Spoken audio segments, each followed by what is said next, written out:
This time you're going to go on the internet again. I've tried it over the years to find out what was wrong with me. I could never find anything. I thought, you're not going to get off the internet until you find what's wrong with you. Google. And I finally remember coming up against a blog. I think it was by a woman called Starchild, ironically. But she described, every day in my life feels like a dream. Anyway, expect for one of my siblings to pass away. If anything, it would have been my parents. Yeah. How did it happen? How did you end up being on Top of the Pops? Who was it? Was you first, your brother first? So let's start a band. Okay, this is it. We're live. We're here. We're with Tre Lowe. Tre, this is what is this? This is fun. Awesome. Right? That's what this is. Awesome. It is for so many reasons. Where should we start? Well, obviously we're in Notting Hill, right? Yep, my hometown. Yeah, and I lived here for about 10 years on and off, and it's just, people that don't know this part of the world just don't know how actually amazing it is, and how many things go on, and how many cultures, and just how many things that one can do. So tell us a little bit, who is Tre Lowe? Who is Tre Lowe? Well, I'm a musician, I'm a mentor, I'm an entrepreneur because I like property, invest in crypto. But I'd say in terms of who I am now is someone who actually really likes to make a difference and really interested in legacy, and what I leave behind. That's who I'd say I am. I'm taking my headphones off. I don't need them on. A lot of people know you, obviously, for a song, right? Body Groove. So tell me, how did... body move, you got to let the body groove. It is. I mean, you still like that song, right? How many times have you heard it? I've heard Body Groove probably, I would have said to you a couple of years ago, too many times. Whereas now it's like, I don't know, thousands of times, but it means a lot more to me now because obviously that my brother passed away. Yeah. And it's interesting because I talk about legacy, and I think that personifies what I mean by legacy, because even though my brother Ashley passed away, it's his voice on Body Groove. So it's taken on a new meaning in the last, 13 months since he passed away. I get to still be with my brother every time I hear it. Yeah. And every time I say to people, like, really look at what's your legacy. What do you want to leave behind? I'm so glad that my brother left that behind because I get to hear him all the time. And millions of people who have no idea that he's no longer here get to hear him all the time. So Body Groove means the world to me now. And so tell me about your brother. How did he pass away? So as far as... he died on the 2nd of Feb. And at the time we didn't know what it was. He collapsed and he passed away. But in hindsight, having looked at coroner's report, etc., it looks like he did die of COVID, because he had some of the classic markers of COVID, like blood sepsis and respiratory issues, etc. So we would assume it was COVID. I'd probably say 90%. At the time, he didn't realise. And being a typical bloke, even though he was unwell, he didn't really seek any medical attention. And a lot of people passed away for similar reasons. They didn't take it serious enough, to get it checked out. And when we were young, he had asthma. He smoked a little bit as well. So he probably had all the sort of risk factors for when COVID came knocking that he should have taken it seriously. But unfortunately, because it was, late January, he was suffering symptoms, he wouldn't have known. And I didn't see him as much back those days. He kind of was sort of doing his own thing. So we didn't see him as much. Yeah. For me to talk to him in the same way and be like, Ash, you need to really go and get this checked out. So yeah, COVID is obviously one of those things. It's nothing that any of us would have ever predicted. And it has affected so many people. Yeah. And we lost a lot of musicians as well. I mean, Black the Ripper died, Ty the Rapper died. Yeah. Yeah, it really did. When they say it was killing people in the black community, I mean, they weren't joking about that. I know, how many people I know that have died from COVID? About 12? Yeah. And even at Ashley's funeral, about 30 people ended up with COVID after that? So when the government was talking about limiting numbers at funeral, for good reason, because at funerals, obviously, you tend to be a lot more close. You're hugging, you're consoling people. I mean, at the time, we didn't know that, And in our culture, so many people come in and out of our house, because in our culture, people come from miles around, from different countries to come and pay their respects, to my parents. So it was just one of those things, isn't it? It's like, who knew? Yeah, and I would imagine it was pretty challenging to deal with. I think, my mum passed away literally just 2 weeks ago. Yeah. It was relief to start off with, because she's no longer in pain. Mm. But that kind of process of grief, I don't think I've really even gone through it. Mm. What was that like for you to kind of... Oh, God. That was just... I'd never lost someone close. And I always thought in our family, call it naive, but my family's healthy. Like, my parents and my dad's 85. My mum's, I think, turned 82. And you just take for granted that you'll almost, live forever. Yeah. Do you know, you don't, well, I didn't anyway expect for one of my siblings to pass away. If anything, it would have been my parents. Yeah.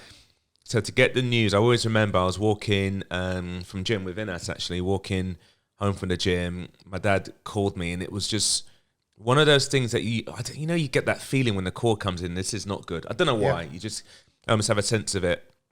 And he was kind of like, almost sounded hysterical. My dad is like the strongest alpha male Nigerian, doesn't cry, nothing like that.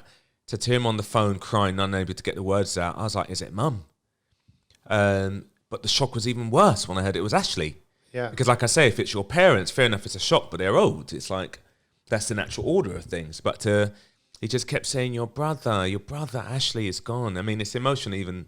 Yeah, I'm sorry to even bring it up, because... Yeah. No, it's good. It's good to talk about it, because I think in grief, because of what I do, because I mentor, because I coach, it's emotional to me. And I could blubber and cry as I'm talking about it.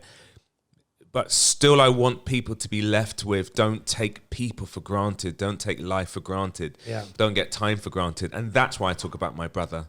I'm not just talking about it so it's from an information point of view. I talk about it from the point of view of, if you love someone, let them know you love them. Yeah. Don't take people for granted. Don't take your time for granted. I mean, I always share this story of when my dad called me and I fell to my knees in the middle of the street, ran round to my brother's house, still in my brain thinking, this is not real. It's not really happened. And then you see my other brother out there who I hadn't seen for a while. And then I saw police, but still my brain's thinking, no, but it's not real. I know police are here, and my other brother's here, and he looks, you can just see he's broken. But still, it's not true. It's not true. Then I go up the stairs, and the police are there, but I'm saying it's not true. And they're saying to me, no, you can't come in. You can't come in. You can't see your brother like this, because he'd fallen down the stairs, and his body had lain there for a couple of days. And again, they're saying, you can't come in. I say, no, but I want to just see my brother. Let me just go and talk to him. Because I'm thinking, let me go and talk to him. Yeah. And the police are looking at me. Obviously, I've probably done this thousands of times, right? And he's saying to me, you will not want to see your brother like this. I'm saying, yeah, but let me just talk to him. It's so bizarre as I say it, because I was so convinced that at least I could talk to him and then he would pass away, right? Yeah. As opposed to he'd gone, because I hadn't spoke to him for about 3 years before that, But I didn't get to speak to him. But I remember the policeman saying, your brother's passport's here. Like, he had mail outside the door that was sat there for a couple of days. And he goes, we've looked in it. I don't know why they've opened it, but they've opened up his mail. I'm not sure why. And my brother had a passport. And I learnt later that day from my other brother that Ashley was supposed to have gone to New York to shoot a video. Because for a long time, he wasn't really making music. He was kind of just drifting along to a certain extent. Wasn't really making music. And that was partly as a result of Body Groove, which I'll probably talk about a bit later. The whole experience of fame and Body Groove really kind of put him off music. So he was always very hesitant to get back into it. But he got excited. He was looking forward to going to New York, and he died. And I share that story. I remember it was literally a week after that we had this, it was the Landmark Forum. I've done again, this big seminar. If anyone's listening doesn't know what it is, it's a self-development course. And that was about a week or two after he passed. And I shared the story of my brother who died, and he was at the bottom of the stairs, and at the other side of the door there was a passport, because he was supposed to go to New York and shoot a video. And I said to them, we live like tomorrow's guaranteed, like tomorrow's promised, and we don't take life with any serious or urgency. But here's my brother who didn't get the chance to grab that passport, to jump on a plane, to go to New York, to shoot a video and restart his music career. And that's why I share the story of my brother so much, because we just think we have tomorrow, don't we? Now, he was lucky that he at least did something while he was alive, obviously with Body Groove and all the other music that we did, that even though his body is physically not here, his art lives forever. Absolutely, yeah. And that's the whole reason why I became a musician. There was something about, I don't know what it was about being a kid, but there was something about being able to cheat death by doing something so amazing in life that when you were gone, your art or your contribution to the world would live forever, no matter how small it is. And it could just even be through your kids, whatever it is, but it's having that thought of, what do I want to leave behind? Because life is short. It really is short. And for some of us, it's 49 years. Like my brother Ashley, when he died, was only 49. For some, it's 80. For others, it's 10, and we don't know. Yeah. And I really believe in maximizing your life. So when you say how it is for me after my brother, it is bittersweet. It's sad that I didn't get to see my brother again. And it is hard to just even think about him not being here. And there's a part of my brain, as I'm sure you're probably dealing with, that will never be healed. Yeah. Like, there's a part of me that's gone, and it's gone forever. And that's the sad part. But thank God that who I am, it's not about me. It's about making a difference. And the good part is I get to share my brother's story with the hope it makes a difference to someone out there. That's very deep. Yeah. So when you were speaking, the thing that I'm working on now more than ever is the word entrepreneur, which is a word I really struggle to say. Entrepreneur. No, there you go. How do you say the word entrepreneur? Entrepreneur. Yeah. I mean, that doesn't make sense though, does it? Entrepreneur. Because of the way it's spelled and the way it sounds. Entrepreneur. Yeah, but anyway, I think of it French, isn't it? But it's not, it actually comes from a French word meaning risk taker, but it actually has a much deeper meaning. What I'm interested in is helping people go from being an entrepreneur to being an ultrapreneur, right? And what that means to me is kind of many of the things that you've just hinted at, which is a legacy and playing for something much bigger than you. And I really loved what you said about, I can't get too down about this because there's something more important than that, which is what you feel that you're here to do. And having had a few conversations with you, it's really interesting. But tell me, just what is it that you are here to do? What is it that's... Do you know what's funny, right? Because before what I felt it was to be a musician and to be a successful musician, right? Like as a kid, I dreamt of being on Top of the Pops. That used to be the dream because as a kid... You did it though, right? Twice, right? Yes. But that felt like the dream. But when you get there I don't know if it's just the music business, but when you get into a type of success that's about self, because that's all it was. For me, it was like, you know, I was the youngest in this Nigerian family. There were 6 of us. And I always felt that nobody listened to me. I felt you like the Nigerian equivalent of the Jackson film. Yeah, a little bit, isn't it? Although it was only me and my brother that had the kind of creative talent, so more the Jackson 2. Okay, fair enough. The Niger 2.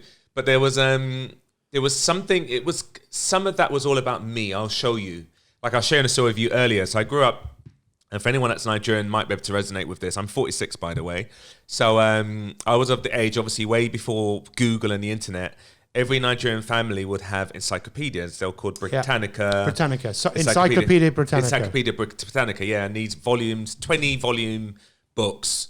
And basically it's all about history, figures, etc. Or about everything, really. It wasn't history, science, biology, arts. Everything was, all the knowledge of the world was in this encyclopedias. Which sounds ludicrous now, isn't it? When you pick up your phone and you've got literally the knowledge of the universe. But I remember as a kid, I was always a nerd. I loved learning. I mean, obsessed with learning. Part of that's cultural, right? Because Nigerian culture, especially with my tribe, I'm Igbo, it's all about education. You have to be a lawyer, doctor, engineer, businessman. That's it. No other choices. Had to be one of those, right? So education was literally beaten into me. And I remember reading those encyclopedias thinking one day I want to be in those encyclopedias. So I think I might have lost my drift. What's the question? Because I'm going to link it back. I know, actually, well, you said about there weren't many black faces in those encyclopedias, which is one of the reasons why you... you're talking about why it's sort of legacy and that's important to me.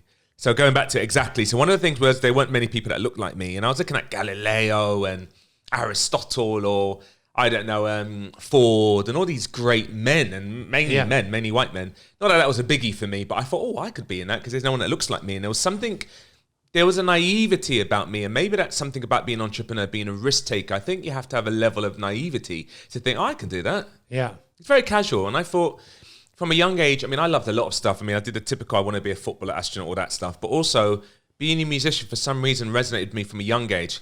And that was a lot to do with Notting Hill, which I'll go into a little bit. So I was like, I want to be in these encyclopedias one day.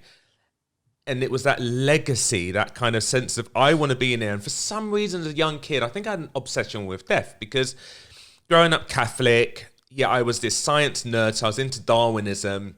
And I remember I could never reconcile as a kid, what if this Catholicism that I've grown up in is wrong? There is no heaven and hell and you die. There's just this empty blackness and Darwinism and that was it. Yeah. Life is empty and meaningless, right? And I thought, but I could cheat it if I get to be in this book. I had all of these weird things as a child. I was one of these weird kids that instead of playing with cars, I wanted to make my own internal combustion engine, like a total nerd. Loved science, right? Anyway, wanted to be an encyclopedia, developed a love of music, partly because of the Nigerian culture. Parties were every week. I was living in a West Indian neighborhood, Notting Hill. I got an obsession with reggae. And everything was about music in my life. So I thought, right, I want to be a musician from a long age. And that got me really into thinking about legacy. Yeah. So I'm going to go back to the point. But it kind of stopped at, I want to be a musician. It's all about me. Because then I get to be in this book. I get to be great. I get to show something. It was only once I achieved the musician success that I thought, this isn't it. So that to me is exactly where it's at in terms of entrepreneur to entrepreneur. Someone, because I think a lot of entrepreneurs, it is kind of about self. If other people benefit, then that's fine. Yeah. But it's about me. Yeah. I mean, it's just a massive generalization.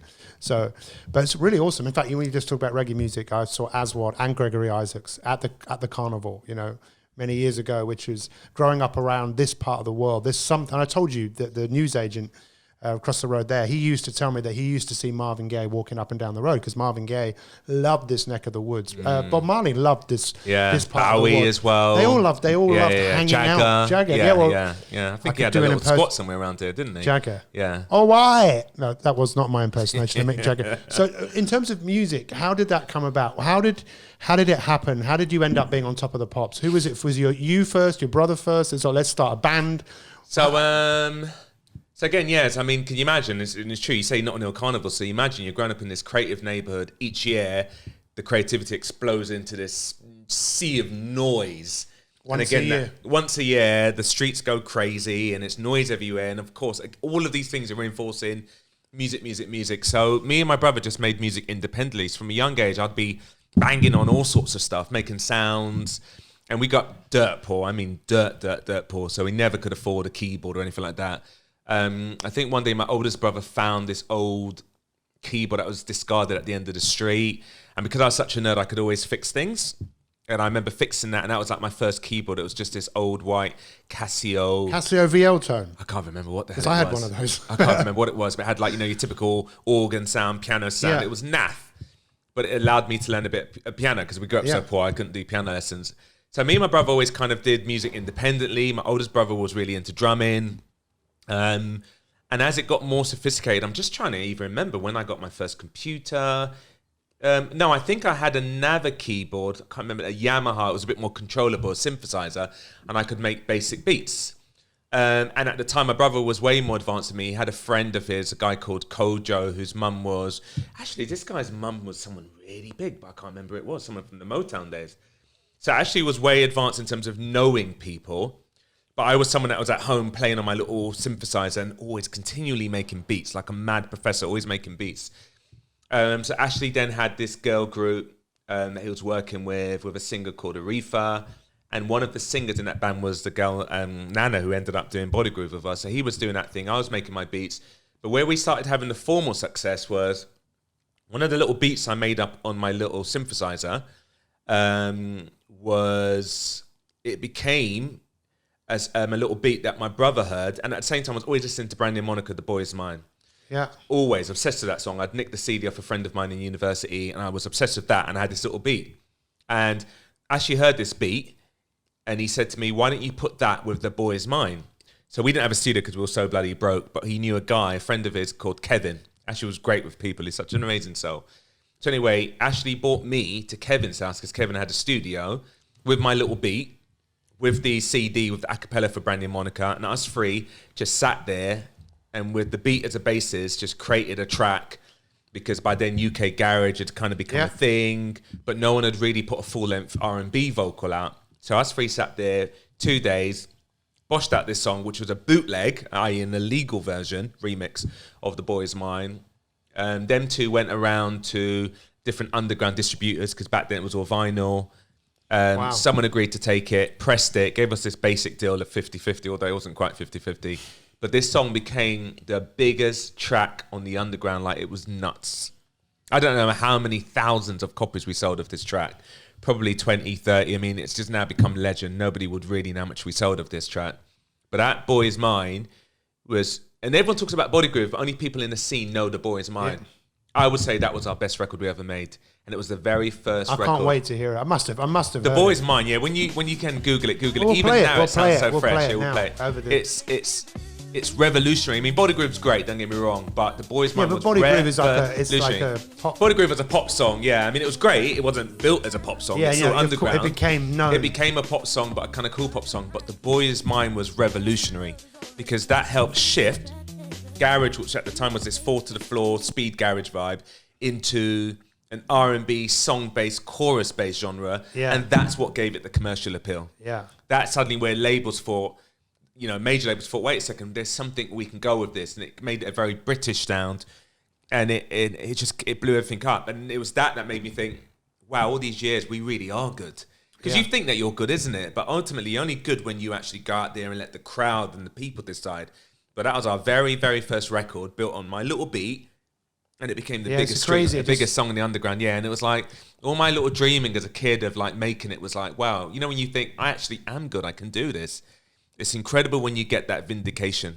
And then did it inspire you to do more, keep creating? Yeah, it did. We did that, then we did another bootleg of a Whitney Houston song. Can't remember what it's called now. God, I can't remember now. To you. Yeah. At what point did you realize, hang on now, that this is taking on a life of its own, that you actually became known in the music scene? In the music scene, definitely The Boys Mine, our first record. So we were lucky and unlucky to have that level of success. I say unlucky because success that comes so fast is not good. Yeah. You don't kind of get a time to adjust, and then it means that your kind of benchmark is so high, man. Yeah. That can affect you. Like Body Groove was another thing. It was our first commercial release. I mean, who does that? So first commercial release, what happened to when the song went out? So and how did that song come about? So we did The Boys Mine, 1998, year 2000. I mean, Kevin left us to do his own thing, and Kevin's a phenomenal producer, did his own thing. But what that meant is that we then didn't have a studio because we still were a bit skin. Even though we made a bit of money for The Boys Mine, we didn't really have a studio. Because back then to have a studio, you needed some serious money. It's not like now, a computer. So we were kind of floundering a little bit, but still making beats. But Ashley had, just like I did, with The Boys Mine, he'd been working on this little beat, which then became Body Groove. So you had the chorus, verses, the structure. Ashley was one of the most talented people you could ever meet. Really, really talented, and he was very much into kind of like salsa. Obviously, we're all into reggae and ragga because that's how we grew up in Notting Hill. Even though we're Nigerian, I must grew up more West Indian than Nigerian, culturally, musically, definitely. And so it was an amalgamation of all of that, a bit of the kind of Nigerian party happy vibe, lots of reggae and ragga vibes, a bit of the salsa vibe, which is where the chords of Body Groove come from. It's kind of got this salsa kind of vibe. And then, of course, this kind of nursery rhyme, repetitive vibe, because we were obsessed with songs, me and my brother. We were into songwriters, and we used to dissect, how's this song popular? What is it about this song? Why is it so catchy? So my brother came up with this basic idea, and then he knew Nana from 3 years before, when he used to work with a diva. And I was like, let's just rock with it. We'll get Nana involved. Let's just roll. So we went to the studio in the Dairy. That was in March 2000, and we just literally we took his idea, what he already had, and we just produced it. It's amazing, isn't it? Yeah. Coming up with ideas and then collaborating with other people and just making. So when it went live, by then we already had a name as far as the industry was concerned. The music industry were always watching us because we'd already done The Boys Mine, and The Boys Mine was so revolutionary, so big, so many people sampled it. The industry was just waiting to see once we do like an original song that wasn't using someone else's bloody what happened to it when it came out? What was that? Body Groove? Yeah. So Body Groove came out. Were you listening on Sunday night? We had actually a friend of ours, and I can't even tell this story fully because someone gave us 300 quid, who then became our manager. We were so skint. He gave us 300 quid, and with that we recorded 2 songs. One song was Show Me the Money, one song was Body Groove. So imagine from an entrepreneurial point of view, Body Groove cost £150 to make and sold 600,000 copies. God, from an entrepreneur point of view, that's amazing. That's a crazy return. He gave us 300 quid, we recorded it, and it kind of, because one of our managers was already in the music industry, knew everyone, it just started a bidding frenzy. So everyone was just like, it was easy. The labels, back in garage, you didn't go to labels with a begging bowl. Labels came to you with their begging bowl, or their checkbook, should I say, and it just became a bidding war. It was Sony came in 15 grand, then another label came in 20 grand, then another one 25, then this one 15. It was going up and up and up to the point it was 2 bidding for it. I think it was Go Beat Records. That's the guys that used to do Gabrielle. Yeah. And the other label, I think Sony bowed out at that time. I think it was Relentless Record who did a lot of them, So Solid stuff. Bidding. But we went with Go Beat Records because me and my brother were so much more interested in songwriting and actually producing an album, because our plan was actually to create an album that had lots of different artists on it. And we felt that Go Beat was the better label for artist kind of album career rather than Relentless, which felt more of a single driven kind of thing. So we went with Go Beat through Universal. They put it out. It blew up. Then we also had a friend called Paul Barron. He's very instrumental to the story. He was part of the original company that put out The Boy's Mine. And he started his own distribution. It was him that put it out on the underground, Body Groove. And Paul is amazing. I've got a shout out, big up Paul Barron. He was amazing. He was just like on it. And that created the buzz with the underground. So we had underground covered. And then the majors came in, and it was just a foregone conclusion that Body Groove was going to explode. And then when they released it, it exploded. Number 3 in the charts. It was in the top 10 for like 8 weeks or something. It was crazy. And what was the height of your fame? I would say it was that in many ways. Well, even after that, then we did an album deal, publishing deal. And I think that was amazing because one of my heroes growing up was the Beatles. And the Beatles, obviously, everyone knows, was with EMI. And I remember us taking a picture, an official picture with EMI Publishing on a stairwell where Beatles had stood taking a picture. And that was like, wow. You know, obviously Beatles was one of the faces that was in the encyclopedias. So imagine we've come around full circle. Wow, that's awesome. And I'm now standing in the same spot as some of my biggest heroes. Do you know what I mean? So at what point did you go from that kind of all about me? Oh no, let me ask you, when did you realize it was kind of over? That kind in terms of that music stuff. Was it a choice that you made, or was it the fact that... I've got to rewind a little bit to weave something else in the story, because then that will give it... So rewind, let's go back. Age 15, I had an appendectomy operation. And during recovery from that operation, I was given a drug called Stemetil, which caused what they call an ocular gyrate crisis, which in layman terms basically mean I was paralyzed. I couldn't move, but a kind of paralysis where you're stuck in your body. So your body goes stiff like rigor mortis, your eyes roll back in your head. And it happened twice in succession. And when I came out of the second one, I was never the same. This was age 15. I had ringing in the ears. I had this sense that I was in a dream, and I had head pressure. This was age 15. And over the years, no doctor, we went to every single doctor you can imagine, saw everyone, and nobody could tell me what was wrong. So over the years, this got worse and worse. And this ties into the whole Body Groove story and the whole legacy thing. Because after about 2 years of dealing with all of this, I kind of decided this is probably going to kill me, this illness that I've got, because nobody could tell me what it is. This ringing is getting worse. This dreamlike feeling is getting worse. And this head sensation is getting worse. So my life was in and out of hospital. So imagine Body Groove's come around, which was like a childhood dream, should have been the best years of my life, but they weren't. It was the best and the worst. Because 1 minute I was on top of the pops, and the next day I'm getting my 8th brain scan. I've had so many MRI brain scan when you go into this tube thing. I can't even remember how many I've had, right? So my life was always this up and down. 1 minute it was the dream of the music business, and the other it was like the nightmare of health. And I kind of survived, and I kind of got through by thinking, oh, well, if it gets bad, my health, I can always jump off a building. That's how I live. So can you imagine? You got the highs of highs and the lows of lows. So by the time we got to like the Body Groove stuff, it was hard because Ashley hated it. When I say hated it, he hated fame with a passion. So our dream was we would do the Architects project, have it like the Art for Dodger project where we've got all these different singers. But the label, because we looked good, and Nana was striking this beautiful black goddess, gorgeous. And the label's like, right, you guys are going to be a band, which straight away caused problems because Ashley was like the principal creative person in the band. It was his worst nightmare come true. Like, what do you mean we're going to be a band? He wanted to be in the background. So in the background, you wouldn't know. I mean, this is how bad it is. His voice is on Body Groove. That's Ashley's voice. But you watch the video, we had to get someone in to mime over it. Because Ashley was like, over my dead body, am I going to be in that video? And then they asked me, and I was kind of in between the two. But I thought, I've never wanted to be famous. I wanted to be in the encyclopedias, but I've never grown up with this. I want to be famous. I wanted to be successful. So the band was always kind of doomed to failure because of and we were all three of us very strong personalities. And here's me dealing with my health. So I was kind of like there and not there half the times. Then you got Nana, who kind of came from working in a store effectively to now being one of the most recognizable faces because you're so beautiful and striking. Everyone knew her. And I guess, you know, she's there working hard and being the face of the project essentially. Then you got my brother thinking, I do not want to be in a band. And that's just what it's like with the music business, isn't it? You got the music, then you got the business side of it, which is what tears things apart because what the business wants and what the band wants are always very, very different. Although our label was really, really great. So it just fizzled out naturally. The tension was too much and it just split everything apart.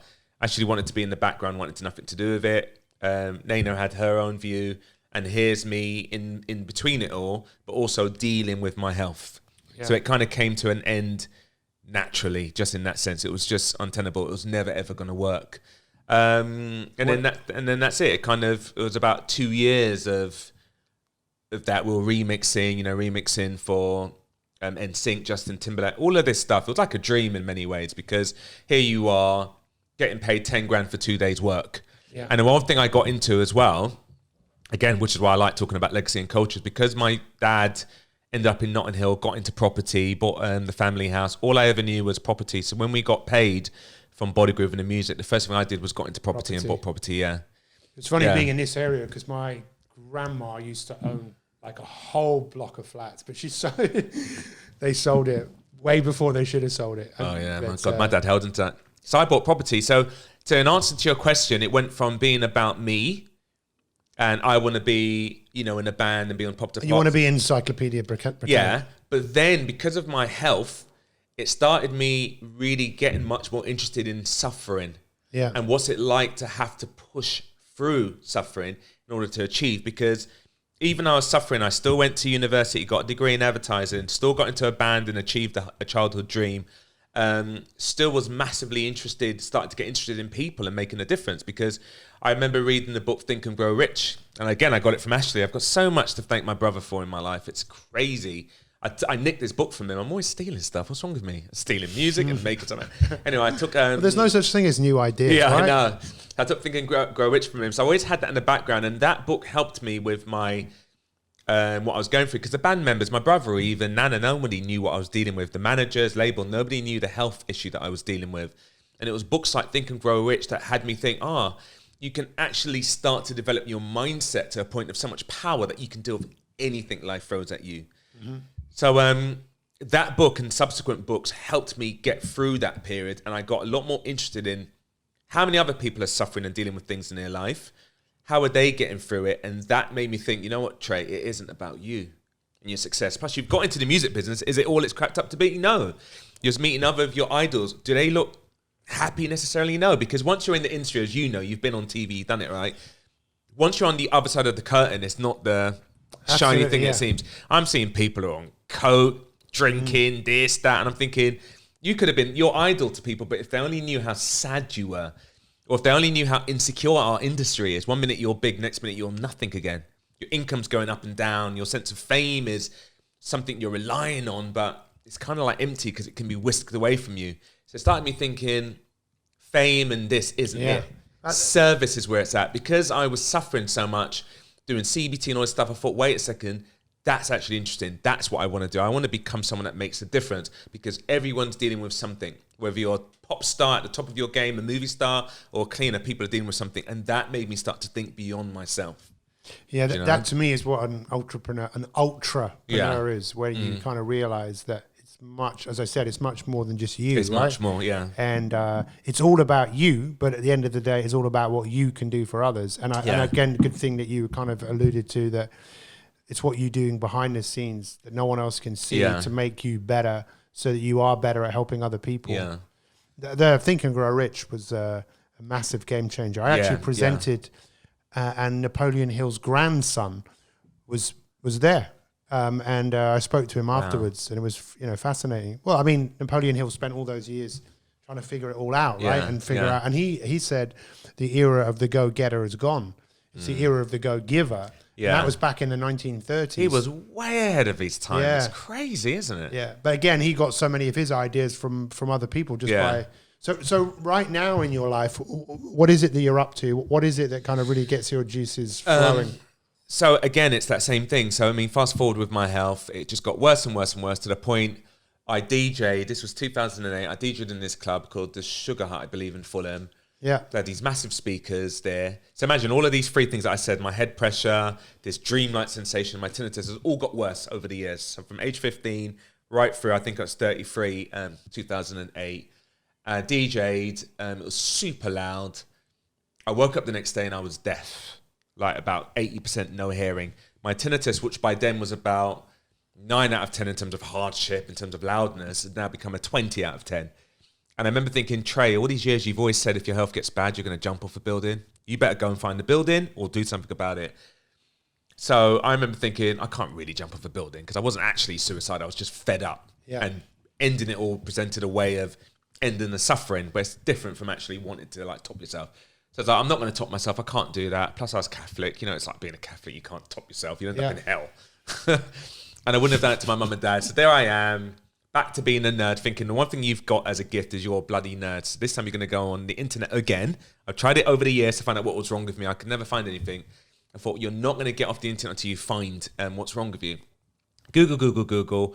And I finally remember coming up against a blog. I think it was by a woman called Star Child, ironically. But she described, every day in my life feels like a dream.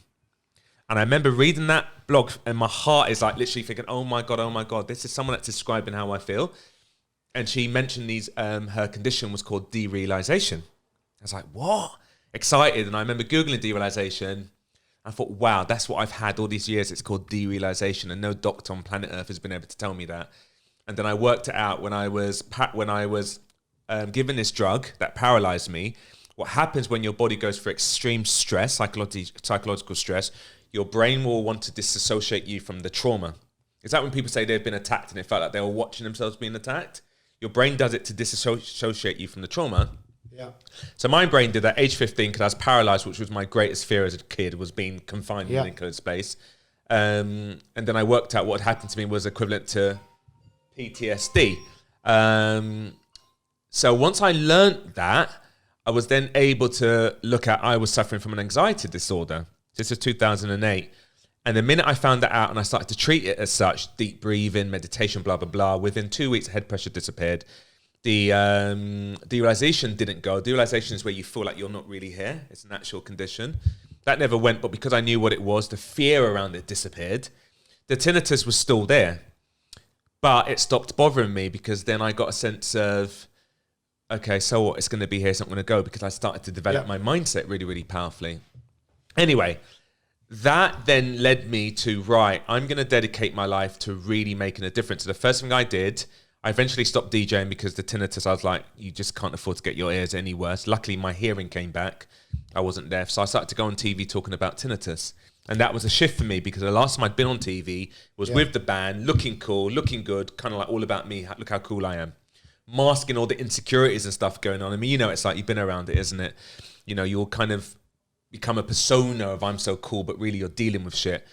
By then I'd got back on TV and suddenly it was all about authenticity. Guys, I want to share about tinnitus because so many of my fellow DJs and musicians had it, but nobody wanted to speak about it. So that massively led me down a road of personal development. You know, 4 years after I found out what was wrong with me, I did the Landmark Forum. It got me even more into personal development. And I just started to dedicate much more of my life to making a difference. At first it was tinnitus. Then obviously being in the band Architects, you know, a lot of young organization that dealt with young kids wanted me to speak to young kids as well about my, you know what I mean? Because I'd grown up in Labrador around gangs and all that. That's another podcast for another time. God, gang culture. But having grown up around that, I was able to then speak to a lot of these young kids in a way where I could literally penetrate the BS that they were leading in terms of that whole gang nonsense and have them look at their legacy. And I just loved it. And that's what I've been doing ever since. So, you know, what I do now really is, you know, I do a lot of mentoring. I still speak about tinnitus. You know, I still am a property investor. I have my own coaching company where I coach entrepreneurs and business owners and people who just want to take their life to the next level. And I do it from such a place of authenticity because I've lived it. I've literally been on that journey. Success, but with a perceived or real handicapped and still smashing through it. So I'm really passionate about people maximizing themselves, passionate about people leaving a legacy that's so big it reverberates through time. And that's what I do. That's nice. I like that. Reverberates through time, Keeps being felt. Do you know why I say that and reverberates through time? Another one of my biggest heroes is Beethoven. And the reason why he's a hero... so he was beat and he was deaf, He was deaf. He had tinnitus as well. And he always spoke about killing himself. He was always like, I've had enough. I'm going to top myself. But he recognized that he was placed on this earth for a bigger purpose. Isn't that amazing? Yeah. And here I was, 180 years after he's deaf. Beethoven was one of these people that became a hero that kept me going. So I'm thinking if he could do it in a day where he had no idea, no access to technology, nothing, no earplugs, no hearing aids, he kept going. and I can listen to Ode to Joy, which is Beethoven's Ninth Symphony, you know, that rousing Ode to Joy, and that actually keeps me like, wow, I can do it all. Again, that is a legacy that reverberates through time. And people like him made me think, I want to reverberate through time. Have you seen the film Beloved, which was played by Gary Oldman, played Beethoven? I'm not sure. You got to check that film out. Yeah. So, look, last question. What do you want? You know, a question people often ask about legacy is, what do you want the legacy of your life to be? But I'm not going to ask you that. I'm going to ask you, what do you want the legacy of your life to be in 100 years' time? Apart from the fact that people will still be listening to Body Groove. I know. Can you imagine? 100 years. What do you want the legacy of your life to be? One of my legacies is I am definitely passionate about tinnitus awareness, and I say that because people still call me to this day, Trey, speak to my friend or speak to someone. I'm literally feeling suicidal. Yeah. I look at my own tinnitus as a ringing reminder that I'm here to make a difference. So I call it pain juice. I think the things that we feel we suffer from are actually our biggest assets. And I want to retrain people with tinnitus because it is a very difficult condition. Absolutely. To look at it as a superpower, as the voice of angels in your head rather than the voice of calamity in your head. That's what people do. They catastrophize it. So in 100 years from now, nobody on planet Earth suffers with tinnitus. I mean, who knows? Maybe by then there's an actual cure.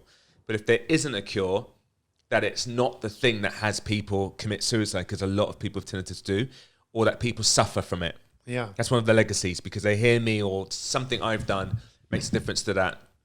But also I want my legacy to be where people get that their life, they have the possibility in their life of doing something themselves that reverberates through time.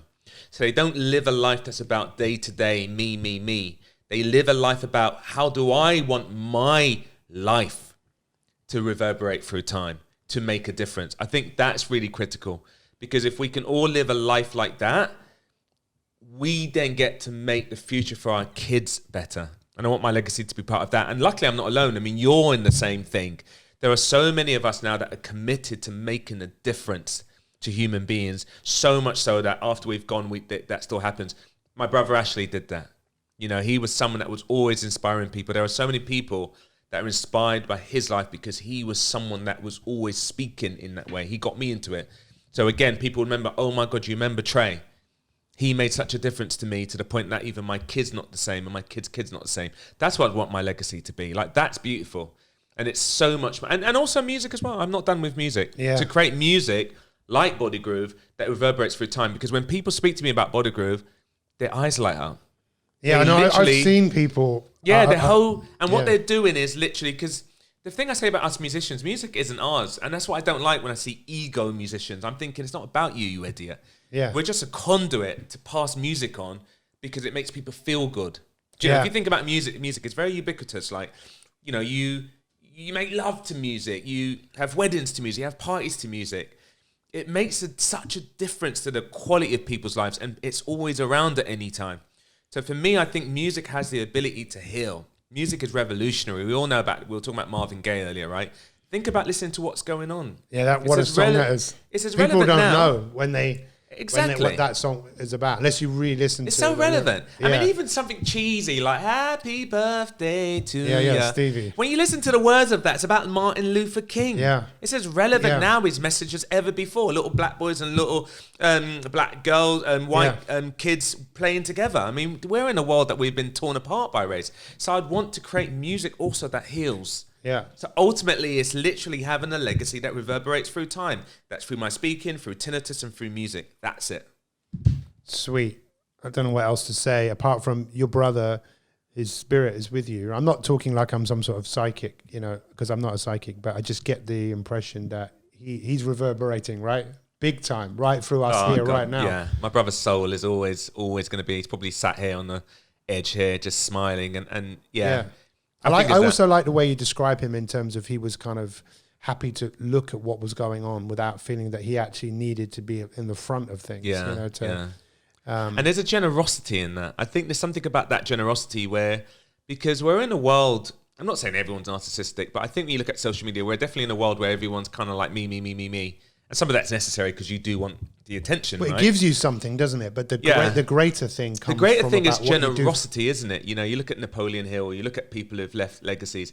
There's a generosity of spirit, a willingness to kind of put themselves to one side so that others get to shine. And that's what I loved about Ashley, the fact that he wanted to be in the background so that others could shine. I think there's no greater legacy than that. Do you know? Sweet. What a great interview this has been. I can't wait for the world to hear part of your story. So where do people come and find out about Tre Lowe? I mean, on the socials, at Tre Lowe, my website, trelowe.com. Come onto Clubhouse as well. Hear me and Pete talking. Anyone Definitely. doesn't know about Clubhouse, you've got to get on Clubhouse. That's how me and Pete met. We met. But yeah, I mean, I'm always here. trelowe.com, everywhere pretty much, you know, at Tre Lowe everywhere. I'm here. And anyone listening, feel free to reach out, you know, on anything, you know, or if you're stuck in some area of your life, you know, you're at crossroads, reach out to me. Because I love making a difference. You do, my friend. This has been really inspiring. And you're definitely an ultrapreneur. I am. Ultrapreneur. Ultra. Thank you so much. Brother, thank you.